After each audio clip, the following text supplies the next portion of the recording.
할렐루야, 오늘도 진리의 말씀과 그리스도의 사랑으로 충만해지시길 축복합니다. 시편 106편 6절부터 31절까지의 본문으로 하나님의 말씀을 전하겠습니다. 6절만 읽겠습니다.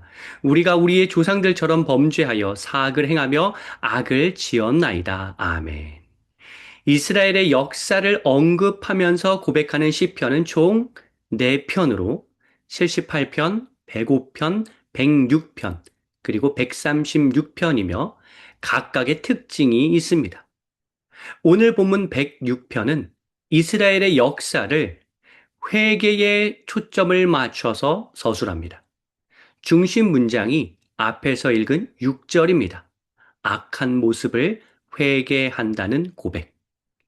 이 회개의 중요한 점은 조상들이 잘못했다가 아니라 조상들처럼 우리가 범죄하였다라는 나의 잘못 회개입니다. 6절 악을 지었다라는 서술어의 주어가 우리 조상이 아니라 우리입니다. 이 시편을 쓴 저자의 이러한 태도가 이 시편을 읽는 우리의 태도가 되어야 합니다. 남의 죄와 심판을 신경 쓰지 말고 나의 죄와 심판을 신경 쓰기. 이스라엘의 죄악이라고 여기지 말고 말씀을 읽으면서 나의 죄가 무엇인지를 깨닫기를 하나님께서는 원하십니다. 오늘 본문을 읽을 때는 그러한 태도로 읽어야 합니다. 6절 중심 문장 다음에 이어지는 7절부터 31절까지를 보면 총 5가지의 죄악이 나옵니다. 이 중 우리가 짓는 죄가 무엇인지를 자각하기를 하나님께서는 원하십니다. 첫 번째 죄악은 불평입니다. 7절부터 12절까지는 출애굽의 여정에서 지었던 불평의 죄악 회개입니다. 7절 하반절에 보면 홍해를 건넌 사건이 놀라운 기적이긴 하지만 그 현장에서 불평의 죄악이 있었습니다. 차라리 애굽이 더 나았다라고 악담을 하였습니다. 출애굽기 14장 12절 하반절 애굽 사람을 섬기는 것이 광야에서 죽는 것보다 낫겠노라. 모세가 바로 이어서 지도자의 역량을 발휘하여 이 불평 다음 구절인 13절에 보면 모세가 백성에게 이르되 너희는 두려워하지 말고 가만히 서서 여호와께서 오늘 너희를 위하여 행하시는 구원을 보라. 너희가 오늘 본 애굽 사람을 영원히 다시 보지 아니하리라라고 말하면서 이스라엘 민족을 강력한 리더십으로 이끌어서 그 죄악이 덮어진 측면이 있지만 이 불평의 말은 하나님을 향한 불평일 뿐만 아니라 지도자 모세에게 상처가 되는 말입니다. 여러분, 모세의 삶을 한번 생각해 보십시오. 모세가 미디안으로 도망치게 된 것도 따지고 보면 이스라엘 민족을 향한 사랑하는 마음이 컸기 때문입니다. 그러한 의로운 마음에 의해서 실수로 살인을 저질렀죠. 사실 미디안에서 모세는 남부러울 것 없이 잘 살았습니다. 굳이 지금 나이가 80인데 그 나이 먹어서 힘들게 민족을 위해서 사서 고생하지 않아도 되는 넉넉한 삶을 살았습니다. 하지만 하나님이 부르셔서 그에 순종하였습니다. 남들 앞에 서서 말하는 건 모세의 성향과 잘 맞지 않았습니다. 하지만 하나님께서 명하셨기에 자기 성향과 맞지 않는 사역을 감당하고 있는 것입니다. 10가지 재앙을 통해 기나긴 설득의 과정을 거치면서 힘겹게 이스라엘을 애굽에서 탈출시켰습니다. 그런데 이러한 모세의 헌신과 하나님의 인도하심을 그냥 말 한마디로 차라리 애굽이 더 나았다라고 하면서 다 필요 없다고 말한다면 그건 모세에게도 큰 상심을 안겨주는 말일 뿐만 아니라 하나님도 실망시키는 말입니다. 우리도 이러한 잘못을 저지를 때가 많죠. 우리가 어떤 말을 잘못해서 사람에게도 상처를 주고 사람의 마음도 아프게 하고 하나님도 실망시키는 경우가 있습니다. 예를 들어 기껏 열심히 준비했는데 격려의 말은 하지도 않고 잘된 90% 보기보다는 부족한 10%를 보면서 지적하는 그러한 말은 준비하는 입장에서 너무나 큰 상처가 되는 말입니다. 여러분, 우리의 삶도 한번 생각해 보십시오. 우리의 삶을 들여다보면 하나님의 인도하심으로 인해서 지금까지 잘 지내오고 있는 것입니다.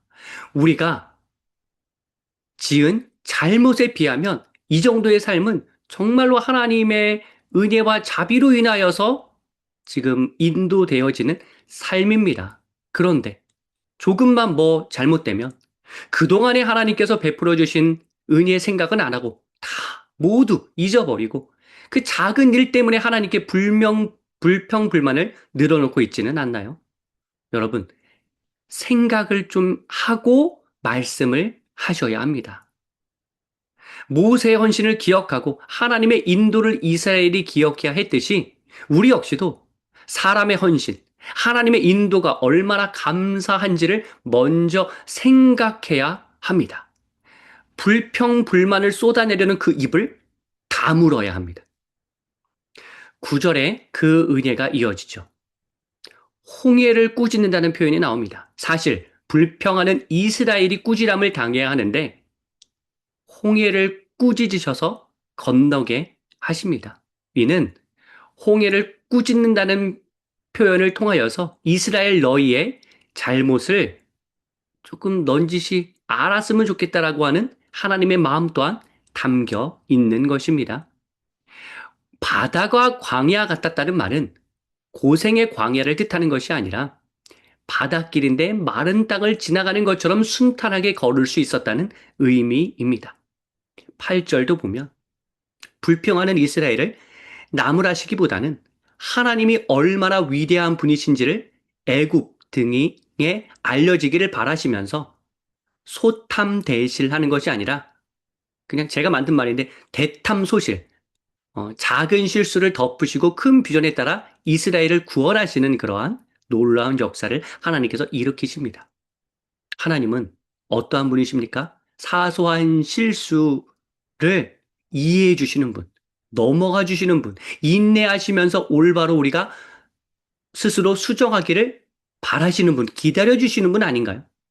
그 하나님의 자비와 은혜가 말씀 10절, 11절, 12절에도 이어집니다.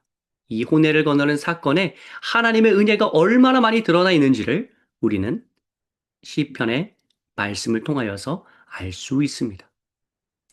두 번째 죄악은 욕심입니다. 13절부터 15절까지는 광야 초반 여정에서 지었던 욕심의 죄악 회개입니다. 하나님은 광야를 지나가는 이스라엘에게 필요한 양식을 공급하십니다. 만나를 내려주시고 물이 떨어지지 않게 하십니다. 더 정확하게 말한다면 이스라엘이 아무것도 하지 않았는데도 만나가 매일 내렸습니다. 안식일에는 내리지 않아 안식일 전날에는 이틀치를 거두면 되었기에 매일 이라고 표현하였습니다. 농사를 지을 수도 없고 밭을 읽을 수도 없으며 어디에 가서 양식을 가져올 수도 없는 상황이었기 때문에 하나님은 이스라엘의 식탁을 매일 책임지셨습니다.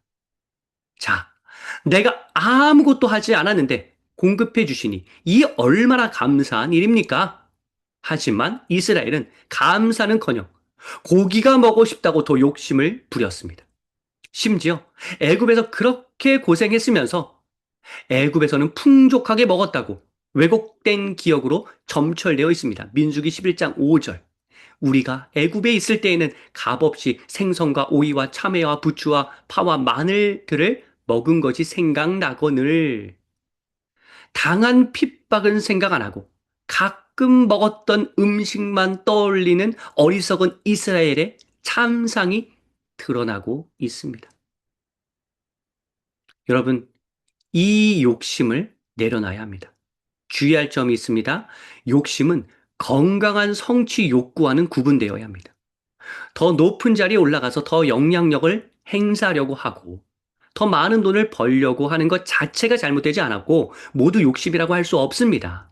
노력한 만큼의 정당한 대가를 요구하는 것은 욕심이 아닙니다. 그런데 지금 이스라엘은 광야 생활이라는 특수 상황에 놓여 있고 음식을 손쉽게 구할 수도 없는 현실이라 하나님께서 공급해주고 계신데 이 상황에서는 자족할 수 있어야 하는데 그 이상의 과도한 요구를 하니 그것이 욕심의 죄악인 것입니다. 앞에서 살펴본 민수기 11장 5절에는 먹은 그 값없이라는 표현이 나옵니다. 우리가 값없이 얻었다. 그러니까 노력하지 않고 먹으려고 하는 못된 생각이 이미 형성되어 있는 지금 문제점을 노출하고 있습니다. 내가 노력한 것 이상의 과도한 요구를 하는 욕심에서 벗어나야 하고 노력하지 않았는데도 여러 혜택을 주시는 하나님께 감사할 줄 알아야 합니다. 세 번째 죄악은 반역입니다. 16절부터 18절까지는 리더십에 반역한 죄악 회개입니다. 민수기 16장에 나오는 고라 일당의 반역 사건을 담고 있는 내용입니다. 여러분, 리더십이 만일 잘못된 길로 나아간다면 마땅히 반론을 제기할 수 있어야 합니다. 막아설 수 있어야 합니다. 하지만 고라 일당이 반역한 이유에 대해서 16절은 질투라고 설명합니다.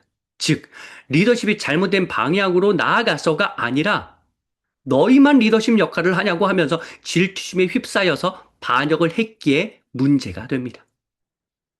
우선 기본적으로 리더십이 세워질 때는 절차상 하자가 없어야 합니다. 존중받고 지지받는 사람이 리더십 자리에 올라가야 합니다. 하나님이 허락하신 자가 리더가 되어야 합니다. 중간에서 불법을 저질러서 엉뚱한 사람이 리더십 자리를 꿰차고 있지 않도록 힘써야 합니다. 그런데 하나님이 신임하시고 정상적인 절차에 따라서 선임된 리더십이라면 그 리더십의 결정에 따르는 팔로워가 되어야 합니다. 내 생각과 좀 다르더라도 리더십의 권위를 존중해야 합니다. 모든 권력은 다 잘못되었다라고 이념적으로 생각해서는 안 됩니다. 반역을 저지르는 사람들의 문제점은 리더십의 잘못된 점을 지적하고 정의를 부르짖으면서 공동체가 잘 되는 방향으로 이렇게 운동하고 힘쓰는 것이 아니라 그런 것처럼 보이지만 결국 자기가 더 높아지려고 하고 자기 이익을 더 추구하고 특정 소수만 혜택을 보려는 못된 심보를 지니고 있는 것입니다.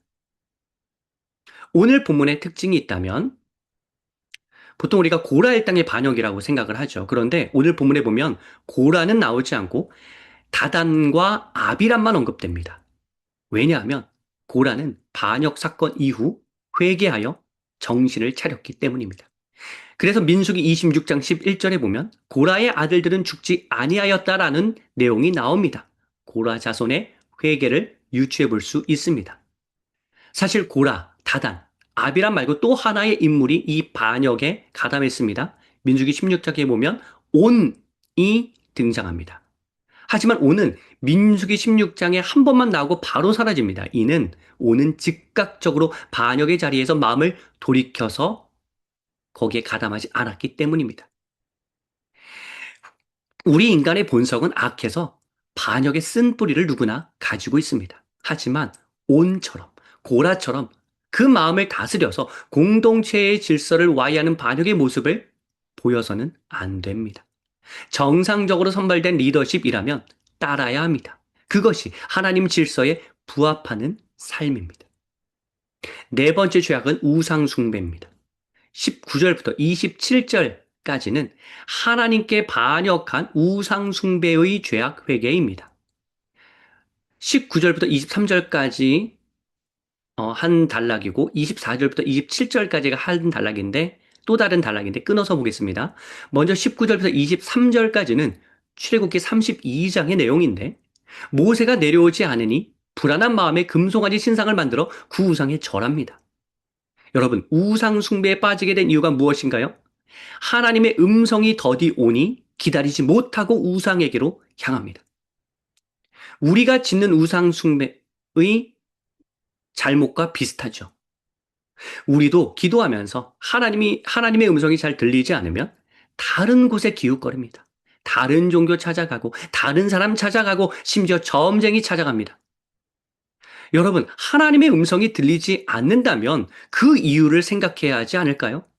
내가 더 순전하게 나아가야지만 하나님의 음성이 선명하게 들린다고 깨달아야 하지 않나요? 나의 죄의 문제를 하나님 앞에서 다뤄야 하지 않나요? 회개해야 하지 않나요?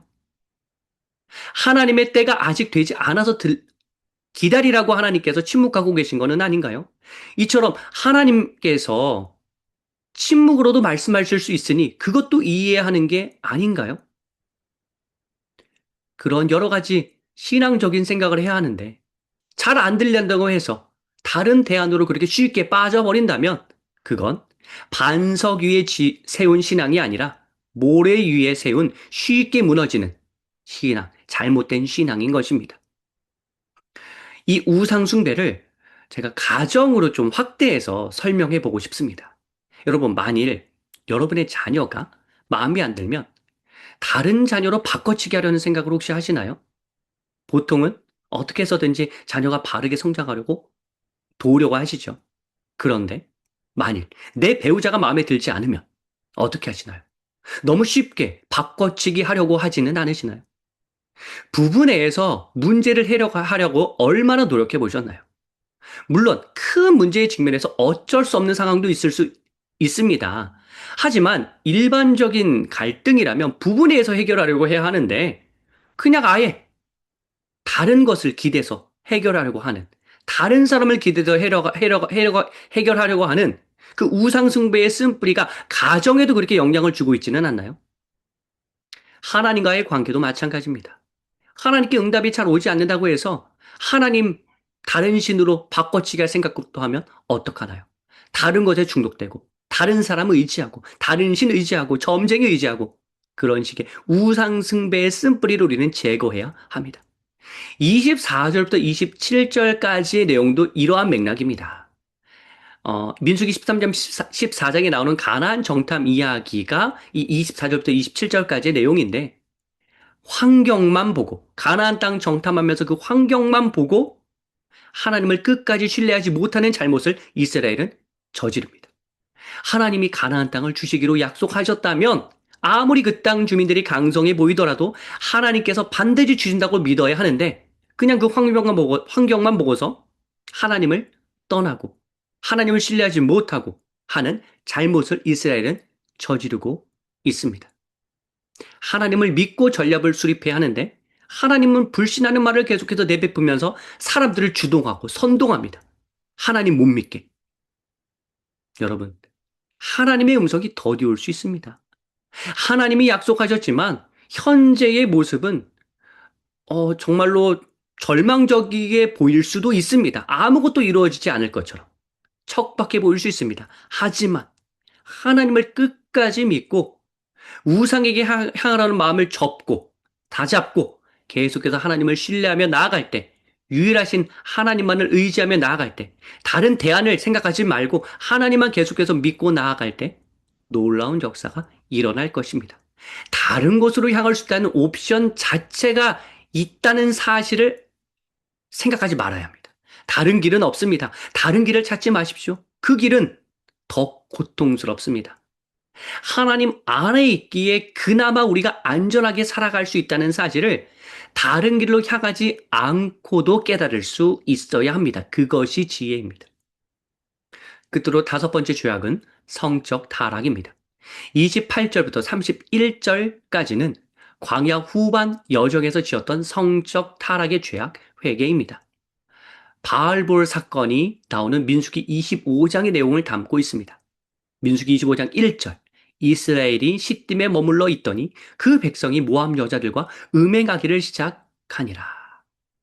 이스라엘이 괘씸한 점은 좀 살만하니까 하나님의 복을 좀 누리니까 성적 타락에 빠졌다는 것입니다.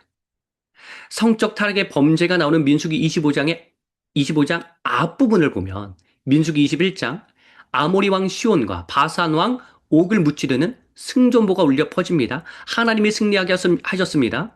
민수기 22장부터 24장까지 나오는 주술사 발람과 모압 왕 발락의 이스라엘 저주 이야기는 하나님이 이스라엘을 보호하신다는 교훈을 담고 있습니다.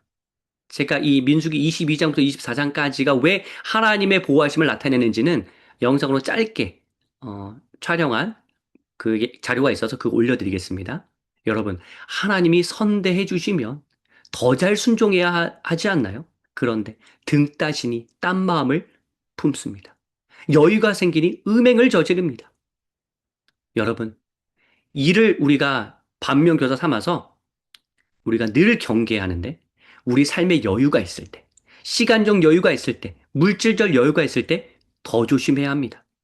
바쁘고 힘들 때는 눌려 있다가 그 악이 이렇게 막 드러날 수도 없을 정도로 너무나 힘들고 바쁘게 살아갈 때는 그냥 그것을 묻어두고 살다가 좀 여유가 생기면 바로 죄악의 본성이 스멀스멀 올라와서 우리를 괴롭히고 우리를 유혹할 것입니다. 여러분, 다윗이 여유가 생겼을 때 밧세바를 취하는 범죄를 저질렀듯이 우리 역시 삶이 좀 한가해지고 여유가 생길 때 특히 조심해야 합니다. 성적 유혹에 사로잡히지 않도록 주의해야 합니다. 한 가지 팁을 드린다면 시간적으로 계속 부지런히 바쁜 일정을 소화해 보십시오. 물론 휴식이 필요하지만 너무 오래 쉬지 말고 한 사역이 끝났으면 다음 사역으로 하나의 미션이 끝났으면 조금 쉬고 바로 다음 미션으로 이어가 보십시오. 물질의 여유가 있을 때는 새로운 거룩한 사역을 한번 구상해 보십시오. 그 물질이 허투루 쓰이지 않도록 사명으로 충만해 주십시오. 그러면 성적 유혹에 빈틈을 허용하지 않고 나를 지킬 수 있게 될 것입니다. 사랑하는 성도 여러분, 시편의 저자는 지금까지 이스라엘 조상들이 지었던 모든 죄를 우리도 동일하게 지금 지어서 하나님께 회개를 드린다고 고백하고 있습니다. 불평, 욕심, 반역, 우상숭배, 성적 타락의 죄악을 낱낱이 고백하고 있습니다. 우리 역시 이러한 이스라엘 역사와 시편의 저자의 고백처럼 나의 죄가 무엇인지를 하나님 앞에 온전히 고백하기를 하나님께서는 원하십니다. 우리는 이스라엘의 역사와 시편 저자의 고백을 통하여서 인간은 근본적으로 죄를 지을 수밖에 없는 연약한 존재이구나라고 깨닫게 되고 우리의 죄성을 고백하게 됩니다. 그렇게 우리가 자주 짓는 죄는 무엇인지, 내가 멀리해야 하는 죄악은 무엇인지를 하나님 앞에서 들여다보시면서 하나님 앞에서 온전한 회개하시기를 간절히 기원합니다.